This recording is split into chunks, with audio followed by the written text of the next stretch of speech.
This is a website called Solar Radiation Management Governance Initiative. I'm not certain whether it's still active. However, I'm going to assume it is active, and they've been asking for people's opinions and activities regarding solar radiation management, and they've been having meetings on it in various places around the world, although the last one hasn't taken place for 18 months, so it's gone dead since then. They've had videos on it looking at solar radiation management, which I'll put a link to YouTube. And this, I'm recording this because this is my request to them, as they have requested that people do this. There's also a report there, a PDF file that can be downloaded, which I'm going to do. So I'll put my name in this box here, Harry Rhodes, my email address.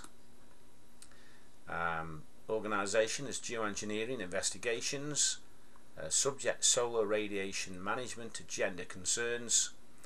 And I've put we're an association of both informed and concerned body who are currently investigating particle aerosol disbursement and related technologies as claimed for use of combating global warming and climate change. Is this site still active? Will there be meetings in the United Kingdom? I would very much appreciate a prompt reply and certainly further communication. I would very much appreciate a prompt reply, further communication to genuinely pursue this matter. We genuinely view this matter very, very seriously. My contact number is UK, and there it is. A reply will very much be appreciated. Now here, live on here, I'm going to click the send button, and that's now going. Your message has been successfully sent. And I notice on the bottom of the page, which you can't see, in fact, let me copy this and I'll paste it. I'll put it in this page. Now, Cassandra Brunat is Project Manager, Environmental Defence Fund, that's her. Dr. Peter McGrath, TWAS Programs, World Academy of Sciences. Andy Parker, Research Fellow, Harvard Kennedy School. Now on the bottom of the page, if you click the links, it sends them through to them. I would like everybody to send messages to these three people, and please request yourselves that you get in touch, and that they can send a reply to you also.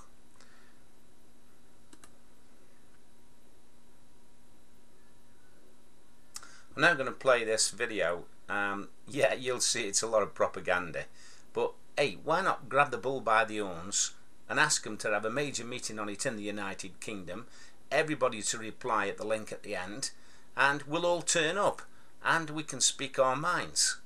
So if you haven't seen this video, then I'm putting on for the people that have not seen it.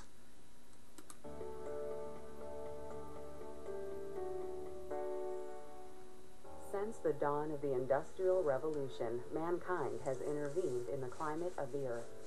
Man-made climate change is happening. But what if politics prevents us from acting quickly enough? Could technology help us cool the planet? Who should decide if this technology should be used? Your opinion matters. This video presents ideas that need to be discussed and invites global communities to engage in that discussion.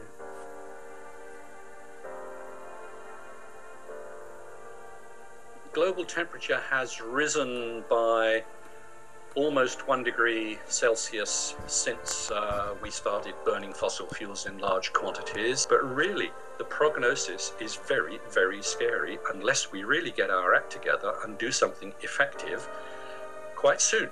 The unexpected, the surprise events are really the thing that concerns me the most. If we start to see seawater increasing in temperature and that causing rapid loss of ice in Antarctica, we could see very rapid sea level rise. In my own region, I'm concerned about the potential melting of glaciers in the Himalayas, which could affect the flows of the perennial rivers that essentially are essential to the livelihood of hundreds of millions of people. Despite the dire situation, as of today, international agreements are still faltering. There is no sign that we are going to get any better at it in the foreseeable future. In light of the urgency, new ideas are emerging. The idea behind solar radiation management, or solar geoengineering, is to reflect a small percentage of sunlight back into space to cool the planet. We know very little about the techniques. We have, as a species, have never altered the climate deliberately. We've done it as a byproduct of other activities, so it's a fundamental change to think about deliberately engineering the climate. More research is needed. An international working group known as the Solar Radiation Management Governance Initiative was formed in March 2010 to foster global discussion on the key question: how should we govern research of solar radiation management techniques? Here are some of the ways that sunlight can be reflected back into space. One strategy would be to lighten the leaves of crops by planting light leaf species. Another option would be to brighten the surfaces of the built environment, such as roofs, roads, and pavements. Those techniques are great ways to affect local climates, but it's not fundamentally going to change the energy balance of the Earth. Another approach that has been suggested is marine cloud brightening. It would work by making some clouds brighter, allowing them to reflect more sunlight. The idea is that it might be possible to either extend the area covered by these clouds or make them a little bit thicker, preferably out over the sea where nobody's going to object. The most commonly proposed method involves spraying seawater into the lower atmosphere, which in theory would make clouds whiter. Initial computer modeling has indicated that if the CO2 concentrations in the atmosphere were doubled, brightening stratus clouds off the west coasts of North and South America and Africa could cool the Earth sufficiently to offset the temperature rise. The main worry over the cloud brightening methods is that they would cause quite a high level of cooling in a fairly restricted area. And it could actually affect the natural upwelling in the oceans that maintains some of the major fisheries in the world, off California and South America and South Africa. Another potential method that can be applied on the planetary scale consists of mimicking the natural cooling effect of volcanic eruptions. By putting reflective tiny particles, aerosols, in the upper atmosphere so they can circulate on the stratospheric winds, we could theoretically block out a small proportion of incoming sunlight. Adding aerosols to the upper atmosphere is considered relatively cheap and easy to deploy if the technology proves effective and safe. These methods might have some effect on the monsoons, which could lead to dramatic changes in precipitation patterns, drought, crop failures, and potentially conflict. And that really is one of the key research priorities. Scientists are clear that solar radiation management is no substitute for reducing climate emissions. It's really inconceivable to think of using it as the direct solution to the greenhouse gas problem. Sunlight reflection methods still leave the carbon dioxide in the atmosphere. They don't do anything for other serious problems associated with carbon dioxide, like ocean acidification. And as an oceanographer, that worries me quite a lot. Some worry that without a global initiative, countries or private parties could engage in geoengineering research or even deployment without a global consensus. If we don't get more people engaged in this conversation, humanity risks the potential for individuals or countries to take unilateral action with potentially large unintended consequences. And we have to, deal with that first, because people, they are running computer models, they are talking about doing tests out in the field. It's the most urgent priority is to establish a system for regulating, if necessary, research so that the rest of the world can feel comfortable that nothing is being done that they would wish to have stopped. Some people do think that any sort of research would lead us onto a slippery slope and lead inevitably to eventual deployment. At the international level, there has been some discussion on SRM and geoengineering issues. I think there's a lot more scope for many more countries and their constituents to be involved in it. It's critical to have your voice as part of the conversation about governance of research. What types of activities are appropriate? What types of activities require broader consensus? Only by understanding what perspectives you have and others in your country can we get to a point where we can move forward or not in a way with confidence. That is a conversation that not only scientists have to be part of, but social scientists, political leaders, policymakers, civil society representatives, because the impact is something that goes beyond just the realm of science. Solar radiation management research is really about understanding not just the possibilities for the technology to positively impact the climate, but to understand the unintended consequences that we are likely to see from deployment. Here are some points we would like to discuss together. How can we secure global involvement and a voice for marginalized countries? How do we increase openness of information on the research happening? What is our best approach to foster the debate? What kind of principles and regulations are we seeking? How do we intend to enforce these regulations? Do we want a moratorium? How do we ensure that research into geoengineering does not replace emission reduction efforts? The Governance Initiative does not advocate geoengineering. We encourage you to please join the conversation. www.srmgi.org. I've just paused it there. Worth taking a note of that and send your thoughts and feelings there, not to slate them off initially, but to request a national meeting in the United Kingdom. Why not? If there's enough people there, or enough people asking, I'm sure they'll do it.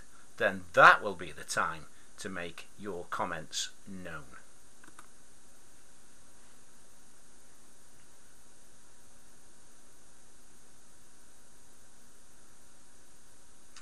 Now, there were some names I showed earlier on this video. If you go to that website, which I will load on in a moment, here's some previous events. I notice top 3 were mentioned in Africa. The 4th one was Asia. However, the SRMGI conference of 2011 was at Kavli Royal Society International Centre in England.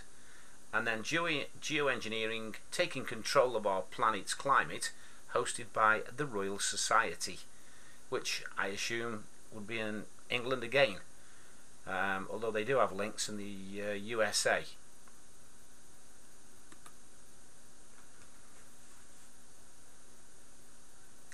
Here's a list of people associated with this. I'm not sure if they're still active with it, some may be, but I notice one of them there is David Keith, and he's one of the people on the list. Now, David Keith has been giving lectures on geoengineering, especially in favour of aerosol disbursement to do with claimed climate change. So there's also a document that you can download there. This is still on the site, and it just gives a briefing of the links for the reports and meetings that's been taken place. There's a couple of interesting comments here.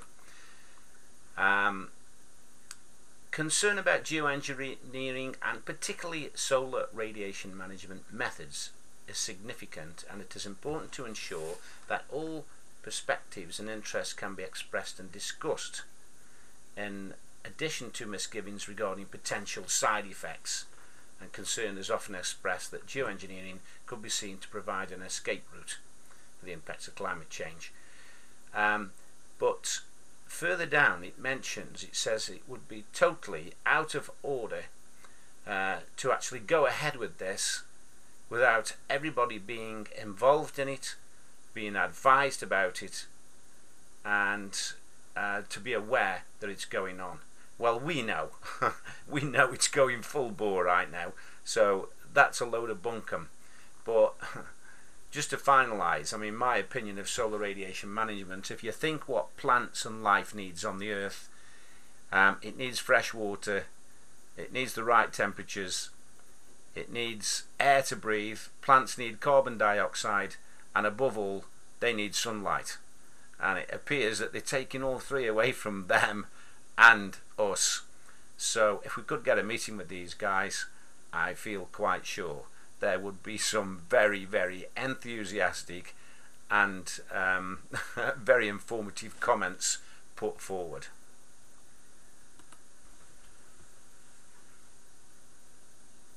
This is the report that they did. Obviously I won't go into detail on this, just flash through it. That's the Environmental Defence Fund, not EDF Electric, by the way, and the Royal Society, and quite a lot of listing there through the report. Worth having a read through that, because you can use some of the information in that for your arguments. Won't go through all of it, but it's obviously quite comprehensive. And there's another link to another report in there. Just to finish off, I noticed in the end of this document, it's nice to see it as a fact in writing, but they mentioned that 2 countries, China and France, have been testing this and spraying from the 60s through to the 80s.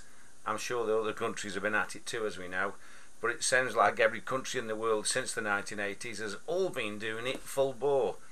Yeah, enjoy reading that, and I'll put the link to the main website, and we will see you later. Take care.